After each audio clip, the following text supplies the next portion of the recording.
کیا آپ نے کبھی یہ تکلیف محسوس کی ہے کہ آپ کا تمام مال و اسباب پانی میں بہ رہا ہو؟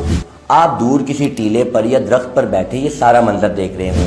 کچھ دیر بعد ایک کشتی آئے، آپ اپنی اور اپنی فیملی کی جان بچانے کے لیے اس میں بیٹھ جائیں، مگر خاموش نظروں سے اپنے ڈوبتے ہوئے گھر کو بھی دیکھتے رہیں۔ نہیں معلوم کہ کب واپس آئیں گے، اور واپس آئیں گے بھی تو کیا کچھ باقی بھی ہوگا یا نہیں۔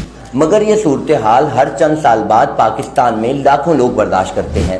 آئیے جانتے ہیں کہ پاکستان سیلاب سے اتنا کیوں متاثر ہوتا ہے، اور کیا یہ سیلاب کا سلسلہ آگے بھی جاری رہے گا۔ پاکستان دریائے سندھ کے وسیع نظام پر واقع ہے۔ شمال میں ہمالیہ، کراکرم اور ہندوکش کے پہاڑ، جنوب میں بحر عرب اور درمیان میں میدانی علاقے۔ جب بارش ہوتی ہے تو پہاڑوں سے پانی تیزی سے میدانی علاقے کی طرف آتا ہے۔ رپورٹس کے مطابق 2022 کے سیلاب میں 1739 لوگ جاں بحق ہوئے، جن میں 647 بچے بھی شامل تھے۔ زخمی ہونے والے افراد میں 12,867 لوگ شامل تھے۔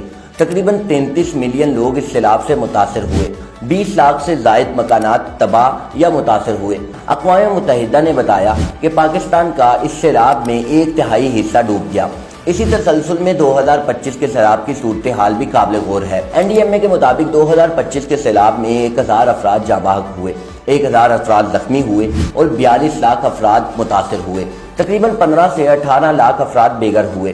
30 لاکھ سے زائد افراد کو ریسکیو کیا گیا۔ مزید یہ کہ 12,000 سے زائد گھر تباہ یا متاثر ہوئے۔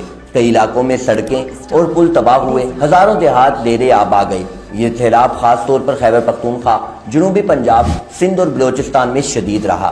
لوگ بڑے پیمانے پر گھروں سے ہجرت کرنے پر مجبور ہوئے۔ اس سیلاب کی وجہ غیر معمولی مونسون کی بارشوں، کلاؤڈ برسٹ، دریاؤں میں پانی کا دباؤ اور بڑھتی ہوئی موسمیاتی تبدیلی تھی۔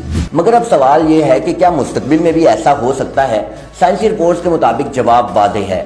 ہاں، intergovernmental panel on climate change کے مطابق شدید بارشوں کے واقعات میں اضافہ ہو رہا ہے۔ موسمیاتی تبدیلی مونسون کو مزید طاقتور بنا رہی ہے۔ تحقیقی اندازوں کے مطابق بڑے پیمانے پر سیلاب کا خطرہ برقرار رہے گا۔ لاکھوں افراد دوبارہ متاثر ہو سکتے ہیں۔ بے گھر ہونے والوں کی تعداد میں بھی اضافہ ہو سکتا ہے۔ خوراک اور پانی کا بحران بھی پیدا ہو سکتا ہے۔ شہری علاقوں میں اربن فلڈنگ بڑھ سکتی ہے۔ ضروری ہے کہ ہم اس سے بچنے کے اقدامات کریں۔ مگر آخر اتنے بڑے پیمانے پر آنے والے سیلاب سے کیسے بچا جا سکتا ہے؟ ورلڈ بینک کے مطابق دریاؤں کے بہاؤ کو سائنسی بنیادوں کے مطابق مینیج کرنا اور حفاظتی بند بنانا ضروری ہے۔ ایشین ڈیولپمنٹ بینک کے مطابق پاکستان میں واٹر سٹوریج بہت کم ہے۔ ڈیمز اور ریزرورز سیلاب کے دباؤ کو کم کر سکتے ہیں۔